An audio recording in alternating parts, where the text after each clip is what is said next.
तो आप लोग बिजनेस करना चाहते हैं और इस कंपटीशन के युग में कौन सा बिजनेस करें कि हम उसमें सफल हो जाएं, वह कौन सा फार्मूला अपनाएं जिससे हम अपने बिजनेस को आगे ले जा सकें। तो दोस्तों आज आप लोगों से एक ऐसा बिजनेस शेयर करने वाले हैं, एकदम एक्सपीरियंस बिजनेस और एक्सपीरियंस फार्मूला आपको बताएंगे कि इस कंपटीशन के समय में भी ये बिजनेस आपका, ये दुकान आपकी नंबर 1 आपके क्षेत्र में हो जाएगी।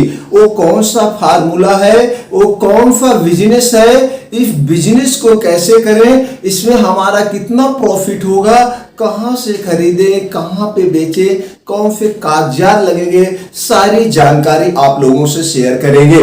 सभी सम्मानित दोस्तों को नमस्कार। आज हम दोस्तों बात करने वाले हैं कि वैसा बिजनेस का चुनाव करिए। अगर आप एकदम नए हैं तो हम आपको एक एक्सपीरियंस फार्मूला देंगे कि आप अपने बिजनेस में सफल हो जाएंगे। तो बिजनेस का चुनाव करने से पहले ये देखना चाहिए कौन सा बिजनेस करें जो कभी बंद नहीं होगा, आज भी चलेगा, चाहे कोरोना हो, चाहे महामारी हो, कोई भी बिजनेस, कोई भी समय में बिजनेस बंद नहीं होगा। जिसमें हमारी दैनिक नीड की वस्तुएं हैं वही बिजनेस बंद नहीं होता है। तो दोस्तों आज हम आप लोगों से शेयर करेंगे ग्रोसरी का स्टोर, किराना स्टोर जो महामारी में सबसे ज्यादा खुले हैं। हर 10 घर के बाद हर एक आधा किलोमीटर में एक दो आपको ग्रोसरी किराने की स्टोर मिल जाएगी। तो इस कंपटीशन के युग में, जबकि इसमें कंपटीशन बहुत है, तो इस कंपटीशन में अपनी दुकान पे ग्राहकों की लाइन कैसे लगाएं ये शेयर करेंगे। सबसे पहले आप एक दोस्तों लोकेशन सेट करिए, वो एरिया हो जहाँ पे लोगों का ज़्यादा आना जाना हो, जहाँ पे लोग आते हों, जहाँ पे कोई साप्ताहिक मंडी लगती हो, साप्ताहिक बाजार लगती हो, ये हो गया, या कोई भी होता है। तो कमरा छोटा या बड़ा हो कोई मायने नहीं रखता है, आप एक कमरा लेंगे, लेकिन बजट के हिसाब से आपका, अगर आपके पास बजट ज्यादा है तो आपके कमरा बड़ा होना चाहिए, उस ढंग से उसको मैनेज करना पड़ेगा। अगर आपके पास बजट कम है तो कम बजट में भी आप इसको ओपनिंग कर सकते हैं। तो दोस्तों इसके लिए आपने एक कम स्थान लोकेशन सेट कर लीजिए, जैसे हमने बताया आपने लोकेशन सेट कर लिया, आप कमरा आप ले लीजिए। अब उस कमरे में कुछ इंटीरियर डिजाइन भी करवाना पड़ेगा, जैसे रैक वगैरह कुछ बनवा दीजिए। हाँ दोस्तों दुकान इस ढंग से मैनेज करिए, चूंकि आज डिजिटल के जमाना है, लोग एक सामान देखते हैं दूसरा अट्रैक्टिव होते हैं। तो दुकान ऐसे आप डिजाइन करिए लोग उसमें घुस करके, उसमें जा करके आपके यहाँ सामान लें। तो जैसे आप जब ऐसे ढंग से आप मैनेज करेंगे, अपने जो बैठते हैं जहाँ पे चेयर लगा के बैठेंगे, पैसा लेंगे, वो काउंटर आपका ऐसे स्थान पे हो कि वहाँ पे एक लोग हैं तो दूसरे लोग बगल से जा करके अपना सामान देखें, मतलब आप खड़े ना हो कि वो बोर हो जाए और निकल जाए बाहर। तो दुकान आपने इस ढंग से डिजाइन किया। अब आप जैसे एक लोग को सामान दे रहे हैं, कोई और कह रहा है भैया हमको ये सामान चाहिए, ठीक है भैया आप अंदर आ जाइए, मैं दे रहा हूं आपको। तो जब वो अंदर घुसे गए तो आपने सामान इस ढंग से मैनेज किया है को देखने लगेंगे, तो अंदर घुस के टहल के देखने लगेंगे, तो जो चीज लेने आए हैं उनका दूसरे चीज पे लेने का सामान पे इच्छा होगी, तो देख लेंगे, फिर और टहल के देखें। तो सामान ऐसे रखना है, सब चीज सामान दिखे, उसकी एमआरपी दिखे तो ले लेंगे। इस ढंग से अगर आप डिजाइन करेंगे तो एक अलग लुक में दिखेगा, और लुक जो होगा वो दूसरे को अट्रैक्टिव करेगा। तो आपका इंटीरियर हो गया, रैक काउंटर उसमें रेडी हो गए। अब आपको कागजात, अगर हम कागजात की बात करें, आप छोटे लेवल पे कर रहे हैं, कोई कागजात इसमें नहीं चाहिए, आप दुकान की ओपनिंग करिए। जब आपकी दुकान धीरे धीरे चलने लगेगी, आपका टर्नओवर 50 लाख एक साल से ओवर हो जाएगा, तो आपको जीएसटी नंबर लेना पड़ेगा। लेकिन अभी आपको दुकान की ओपनिंग करना, कोई कागजात की जरूरत नहीं है, मैं बार बार इसलिए फोकस करता हूं। तो आपकी दुकान ओपनिंग हो गई, अब आपको इसमें सामान लेना पड़ेगा। हम आपको एक चीज और आपको शेयर करेंगे, सामान आपको शुरुआत में पैसे लगाने हैं, बाद में आपको कैसे मतलब सामान मिल जाएगा, बेच के पैसे दीजिए, ये भी शेयर करेंगे। तो दोस्तों क्या किया आपने, दुकान का सामान कहाँ से लेना है, अगर आप बड़े में कर रहे हैं या 50,000 1 लाख रुपए लगा के कर रहे हैं, तो आप अपने डिस्ट्रिक्ट में होलसेलर होते हैं, वहां से आप जाके सामान ले लीजिए। अगर आप इस पूंजी को और 5 लाख 10 लाख 20 लाख में करना चाह रहे हैं, बड़े लेवल पे करना चाह रहे हैं, तो आप जो है दोस्तों अपने स्टेट की राजधानी में चले जाइए, या जो आपके नियर में महानगर हो, बड़ी सिटी हो, वहां से आप वहाँ पे डिस्ट्रीब्यूटर होते हैं, कंपनी के सीएनएफ होते हैं, वहाँ पे डायरेक्ट माल लेंगे तो आपको यहाँ पे जो डिस्ट्रिक्ट में लिए उससे 2-3% आपको सस्ता मिलेगा। एक बार आपको वहाँ जाने की जरूरत है, फिर आपको दुकानदार का कॉन्टेक्ट नंबर आपके पास हो गया, आप घर से उनके अकाउंट पैसा पेमेंट करिए। और ट्रांसपोर्टिंग व्यवस्था इतना बेस्ट है आज के जमाने में, आपका अगले दिन जैसे आपने शाम को ऑर्डर लगाया, सुबह माल आपके दुकान पे आ जाएगा। इस ढंग से आप खरीद सकते हैं। तो इस ढंग से आपने सामान को भी खरीद लिया। अब आपको ये चुनाव करना है सामान कौन सा रखें। जैसे अगर आप नए हैं तो सामान कौन सा रखें, ये हमारे बहुत गहन एक्सपीरियंस आपसे शेयर करने वाले हैं। जैसे दोस्तों अगर आपका ग्रामीण में खोल रहे हैं तो ग्रामीण में क्या होता है, सबके पास अनाज भरपूर मात्रा में होती है, दालें होती हैं, ये सब चीजें वहां पे उत्पन्न होता है। इसका स्टॉक आपको रखने की जरूरत नहीं है। वहां पे सबसे ज्यादा जो बिकता है चीनी बिकती है, नमकीन बिकता है, बिस्किट बिकता है, जैसे पेस्ट हो गया ये भी आपको रखना पड़ेगा। मसाले बिकते हैं, हल्दी मिर्चा धनिया, क्योंकि आज के ज़माने में स्मार्ट परिवार होने की वजह से कोई सिलबट्टे का प्रयोग नहीं करता, सब लोग बाहर का पिसा हुआ चीज़ ही यूज करते हैं। तो दोस्तों क्या करना है, मसाले की रेंज रखना है आपको, नमकीन बिस्किट ये रखना है, निरमा साबुन नहाने के सब कुछ, शैम्पू ये सब रखना है और कुछ नहीं रखना है। इससे रिलेटिव आपके हो गया। अब आपका सामान भी रेडी हो गया। अगर आप यही सिटी में खोल रहे हैं तो सिटी में दोस्तों सब खरीदना पड़ता है, पानी से लेकर के खाने की सारी वस्तुएं तक खरीदना है। तो यहाँ पे आपको ये देखना पड़ेगा कि आपके एरिया में कौन सा मसाला ज्यादा बिकता है, उसकी रेंज रखना पड़ेगा। आपके एरिया में नमक किस कंपनी का ज्यादा बिकता है उसको रखना पड़ेगा। आपके एरिया में जैसे हो गया आटा किस कंपनी का ज्यादा बिकता है उसको आपको रखना पड़ेगा। यदि कोई एरिया में जो डिमांड है इसका आपको उस दुकानों पे सर्वे करना पड़ेगा, देखना पड़ेगा। अगर आप उस एरिया में है तो इतना आपको अंदाजा हो ही गया होगा। तो उस एरिया में जो डिमांड है उस हिसाब से आप प्रोडक्ट रखेंगे, तेल साबुन निरमा सब डिमांड के हिसाब से रखेंगे। ऐसे नहीं कूड़ा कबाड़ आपको भर लेना है, आपकी पूंजी ज्यादा वेस्ट हो जाएगी। तो डिमांड के एरिया से रखेंगे।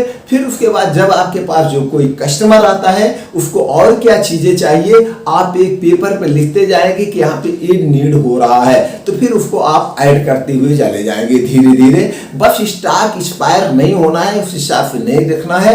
तो आपके एरिया में आटा बेसन जो डिमांड है, तेल वगैरह जो डिमांड है वही आप रखेंगे एक्स्ट्रानेट। ये हो गया सामान आपका हो गया। आप भी सामान दोस्तों आप शहर में खोल रहे हैं तो आप अपने शहर में खोल रहे हैं तो आप अपने डिस्ट्रिक्ट से जाके लीजिए, या डायरेक्ट आप जो है होलसेलर से खरीद सकते हैं जो बड़े बड़े महानगर हैं। इस ढंग से आप यहाँ पे सामान का परचेज कर सकते हैं। ऐसे सामान लेना ये भी हमने बता दिया। अब जो मेन इंपॉर्टेंट है इसको देखने की जरूरत है कि कैसे आप कंपटीशन करिए। एक छोटा सा एग्जांपल पहले आपको बेचने का तरीका हम बताते हैं दोस्तों। जैसे मान लीजिए कोई भी मसाला आप ले लीजिए, मसाला ग्रामीण और सिटी में सब जगह चलता है। कोई आप मसाला ले लीजिए, किसी भी ब्रांडेड कंपनी का मसाला होगा वो 25% MRP से कम पे नहीं मिलेगा, इतने मिलता है। अगर आप खरीदे होंगे इतना तो एक्सपीरियंस होगा ही कि वो आपको MRP पे मिलता है, कोई दुकानदार छोड़ के नहीं देता है। एग्जाम्पल के लिए किसी मसाले का रेट 40 रुपए MRP है, आपको 25% पे मिला तो वो 40 रुपए, 25 चौका 100, तो आपका 10 रुपए कम हो गया, वो आपको 30 रुपए में मिला। 30 रुपए में आपको प्रॉफिट कितना हुआ, 10 रुपए का। अगर आप यही खरीदते होंगे तो आपको पता होगा आपको MRP पे मिलता है। अगर कोई दुकानदार ऐसा है जो उसको बिजनेस की तकनीकी मालूम है वो आपको 35 में देता होगा, यानी 5 रुपए कोई छोड़ देता होगा, कोई 2 रुपए छोड़ता होगा। लेकिन ज्यादातर लोग 2 रुपए छोड़ते हैं, 1 रुपए छोड़ते हैं या पूरा MRP पे देते हैं। तो यहाँ पे क्या करना है, आपको एक फार्मूला बनाना है। फार्मूला ये बनाना है कि मैं 10% मार्जिन पे ही बिजनेस करूंगा। जैसे को 25 मिल रहा है तो 15 डिस्काउंट कर दीजिए, 15 चौका 60, यानी कि मैं इसको 34 रुपए में फिक्स बेचूंगा। चाहे वो मेरे यहाँ अनपढ़ आदमी है, चाहे कोई पढ़ा लिखा है, चाहे मेरे यहाँ कोई एक छोटा सा बच्चा है। तो ये हो गया। इसी तरह से सब पे आप नमक ले लीजिए, उस पर भी लगभग 25% आपको मिल रहा, तो उसको भी इसी तरह से कोई भी प्रोडक्ट लेंगे यानी कि मिनिमम से मिनिमम 10% अधिक से अधिक 30 से 40% बीच का जो है डिफरेंट रहता है प्रॉफिट का। तो जो भी हो, जो 10% पे उस पर आप 5% मार्जिन ले लीजिए, जिस पे 20 से 25% का डिफरेंट है उसको आप 10% मार्जिन पे लेके अपना एक रेट डिसाइड कर लीजिए। ये रेट पे हमारे यहाँ टोटल प्रोडक्ट बचेगा। ये तो हो गया कंपटीशन। अब अति कंपटीशन, यानी कि इसमें भी आपको कंपटीशन, इसमें भी एक एक्सपीरियंस वाला मैं आपको बता रहा हूं फार्मूला, इसमें भी आपको कंपटीशन करना। अब किसमें कंपटीशन करना है, आप सिटी में हो या ग्रामीण हो, एक फार्मूला दोनों जगह लागू होता है। एक चीनी एक ऐसा आइटम है जो हर आदमी को इसका रेट पता होता है, सबको इसका रेट पता होता है, फला के यहाँ इतने में चीनी मिल रही है। जैसे चीनी की रेट की हम बात करें, इसको कैसे बेचना है, कैसे ग्राहक किसी से आकर्षित हो गए, चाहे वो ग्रामीण हो, चाहे वो सिटी हो, चाहे वो गरीब हो, चाहे वो बहुत बड़ा हाई लेवल का फैमिली हो। हाई लेवल का फैमिली हो, 4-5 फैमिली है तो भी वहाँ 4-5 किलो महीने में लग जाता है। अगर छोटा फैमिली है तो भी वहाँ 2 से 3 किलो लग जाता है। चीनी सबके घर की नीड है, क्योंकि लोगों से गुड़ नहीं खाते, सब चीनी खाते हैं। चीनी सस्ती भी है, गुड़ महंगा भी है। तो दोस्तों आपको क्या करना है, चीनी पे कैसे रेट कंपेरिजन करना है। जैसे चीनी आज की डेट में 38 रुपये 20 पैसे खरीद है, यानी कि 7/11/2022 को कितना है। ये वीडियो कब आपके पास पहुंच रही है, मैं यहाँ फार्मूला बता रहा हूँ, इसी फार्मूले पे आपको करना है, ना कि रेट पे कंपैरिजन करना है, रेट पे कमेंट करना है। उस समय जो आप खरीदेंगे क्या रेट है। तो जैसे 38 रुपये 20 पैसे आपको पड़ी है खरीद, आप इसको 39 रुपये लगा दीजिए। कितने में, 39 रुपये। तो आज की डेट में जो चीनी बिक रही है, जस्ट आज ही किसी के पास ये वीडियो पहुंच रहा है, तो आप देख लीजिए दोस्तों, कहीं पे 40 रुपए, कहीं पे 42 रुपए, कहीं पे 43 रुपए, कहीं पे 44 रुपए, यानी 40 रुपए, 42 रुपए, 43 रुपए, 44 रुपए, इससे नीचे का रेट नहीं है। तो आपने देखा, तो आप इसको 39 में देंगे, 39 में देंगे। हो सकता है आपको 10-20 पैसे एक घाटे पे जाए, लेकिन आपका ये जो बोरा होगा 5 रुपए का बोरा बिकेगा। आप मान लीजिए कि पूरा बोरा बेचने में आपके 5 रुपए की पन्नी हो गई, यानी कि लेन देन बराबर, ना तो आपको नुकसान हुआ ना तो आपको प्रॉफिट हुआ। हाँ, हो सकता है किराया भाड़ा कुछ नुकसान पे जाए, लेकिन जो आपके यहाँ चीनी लेने आएगा वो कोई ना कोई और प्रोडक्ट लेगा, क्योंकि आपने दुकान का जो इंटीरियर इस ढंग से डिजाइन किया है, वो अंदर घुसेगा तो कुछ ना कुछ और सामान के लिए अट्रैक्टिव होगा। चाहे वो बिस्कुट लेगा, चाहे वो चाय की पत्ती लेगा, क्योंकि चाय की पत्ती भी आपने 15% डिस्काउंट दे रहे हैं, वहां पे 10% ले रहे हैं। तो 40 रुपए की कोई चाय की पत्ती लेगा, वहां पे आपको 5 रुपए मिलेगा। तो वहां पे आपको 40 रुपए 5 रुपए मिल रहा है। बैंक आपको ब्याज 100 रुपए पे कितना देती है, 100 रुपए पे 4 रुपए पूरे साल का देती है। आपने तो चीनी लाया और एक हफ्ते में ही या दूसरे दिन तो आपको 4 रुपए मिल गया। इसको ऐसे सोचिए, तो क्या हुआ, वहां पे 4 रुपए मिला, 1 रुपए आपका चीनी में आ गया, यानी कि आप 35 रुपए में बेच रहे हैं 40 रुपए की चाय को। तो जैसे ये 40 रुपए के मसाले को जो भी प्रॉफिट हुआ, वहां पे 4 रुपए मान लीजिए हमने वहां प्रॉफिट लिया, 1 रुपए आपका चीनी में आ गया। तो चीनी और चाय दोनों का एवरेज आपका बराबर हो गया। लेकिन यहाँ पे प्रॉफिट क्या हुआ, प्रॉफिट ये हुआ, आपको आपकी दुकान का प्रचार नहीं करना पड़ेगा। जो कस्टमर आया वो चीनी लेके आपके यहाँ से जाएगा, अगली बार तो आपका फिक्स ग्राहक हो गया। दूसरी बात, वो 3-4 लोगों को बताएगा, भैया उनके यहाँ चीनी 39 रुपए में मिलती है, फलाने तो 44 रुपए में देते हैं, उस दुकान पे तो 42 रुपए में मिलता है। कितना प्रॉफिट लेते हैं, ये भी 39 रुपए में दे रहे हैं, ये भी प्रॉफिट ले रहे होंगे। जबकि उसको ये नहीं पता है कि अपने नुकसान पे बेच रहे हैं, यानी कि जितने में खरीदे हैं उतने में बेच रहे हैं। जबकि उसको ये पता है कि ये प्रॉफिट पे। तो इसकी मेंटालिटी, तो क्या होगा, आपकी दुकान प्रचार होगा। इस ढंग से कोई एक चीज पकड़ लीजिए, चाहे आप चीनी ले लीजिए, चाहे आपके एरिया में जो सबसे ज्यादा चीज बिकता हो, जैसे तेल बिकता है, रिफाइन बिकता है, अगर आप शहर में हैं तो आटा बिकता है जिस कंपनी का, उसको आप ना के बराबर प्रॉफिट पे बेचिए। इस ढंग से अगर आप बेचते हैं और पंपलेट द्वारा प्रचार करते हैं, तो जो आप पंपलेट छपवाइए, उस पंपलेट में उसी प्रोडक्ट का आप हमारे यहाँ आज का रेट डाल के आज की डेट में ये रेट, इस रेट पे चीनी 39 रुपए केजी पे मिल रही है। तो पंपलेट जिसके जिसके पास पहुंचेगा, जिसके घर में 5 किलो चीनी ले रहा है और वो ले रहा है 42 रुपीज में, तो 3 रुपए आ रहा है, 15 रुपए उसका प्रॉफिट होगा। तो सोच के आएगा चलो दुकान भी देख लेते हैं और वहां कैसी चीनी मिलती है ये भी खरीद ले। तो इस ढंग से आप प्रचार करेंगे तो आपका कस्टमर भी प्रचार करेगा और आपकी दुकान एक कंपटीशन में बहुत आगे निकलेगी। इस दुकान में ऑलरेडी करवा रहे हैं, हो रहा है, वही फार्मूला आपको हम बता रहे हैं दोस्तों।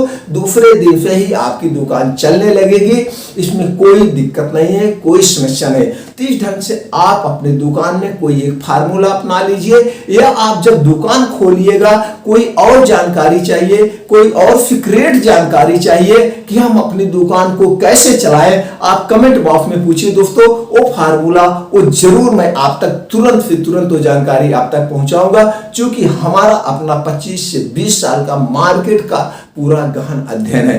तो दोस्तों इस ढंग से आप अपने बिजनेस की शुरुआत करिए, बिजनेस को बड़े लेवल पे ले जाइए। और बिजनेस को बड़े लेवल पे करने लिए दुकान की डिजाइन कैसे करें, सामान कैसे खरीदे, सारी जानकारी बताएंगे।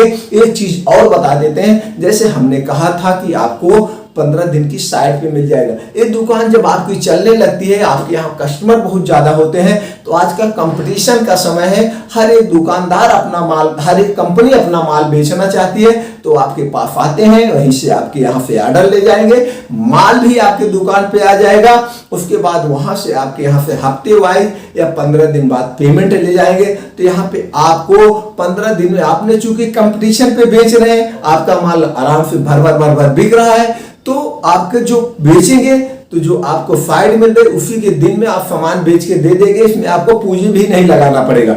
लेकिन शुरुआती तौर पे ऐसा करने के लिए आपको धैर्य रखना पड़ेगा, अपनी दुकान को कस्टमर बनाना पड़ेगा। जब धीरे धीरे आपकी दुकानें पुरानी हो जाती हैं, तब आपको दुकान करने में पैसे कम लगते हैं, प्रॉफिट ज्यादा होता है। तो इस ढंग से दोस्तों आप अपनी दुकान को आगे ले जा सकते हैं, नए तरीके से, नए विचारों से, नए फार्मूले से आप अपने दुकान को इस कंपटीशन के समय में भी आगे बढ़ा सकते हैं। उम्मीद करते हैं जानकारी आपको बहुत हेल्पफुल हुई। अगर लगता है कि जानकारी हमारे लिए बहुत महत्वपूर्ण है, दूसरे को भी बिजनेस करने में, दुकान को आगे ले जाने में ये बहुत महत्वपूर्ण हो सकती है, तो दोस्तों शेयर करने में कंजूसी ना करें, ये हमारा आपका परम कर्तव्य है। तो जल्द से जल्द जितने यार दोस्त हैं, जितने आपके चाहने वाले हैं, शेयर बटन दबा के उनके पास शेयर कर दें, उनको भी ये जानकारी पहुंच जाए और अपने बिजनेस को ऊपर तक ले जाएं। आपने दोस्तों हमारे चैनल को सब्सक्राइब कर ही दिया होगा, सब्सक्राइब करके बेल आइकॉन का बटन ऑन कर दीजिए। हम इसी तरह से हर हफ्ते 1 से 2 वीडियो अपलोड करते हैं और हमारे चैनल पर सैकड़ों वीडियो पड़ी हुई है, वहां जाकर के देख करके अपनी जानकारी को और बढ़ा सकते हैं। हमारा उत्साह बढ़ाने के लिए आपने तो लाइक कर ही दिया होगा दोस्तों। कमेंट बॉक्स में तुरंत जाइए, पूछिए, जब भी बिजनेस करना होगा क्या रेट, कैसे फार्मूला अपनाएं अपने बिजनेस को ऊपर ले जाने के लिए, तुरंत पूछिए, मैं उसको तुरंत आप तक पहुंचा दूंगा। आपने जो अपना अमूल्य समय निकाल के 15 से 20 मिनट का अपना कीमती समय निकाल के हमारे विचारों को सुना और अपने विचारों को शेयर किया, इसके लिए एक बार फिर दोस्तों थैंक यू, नमस्कार।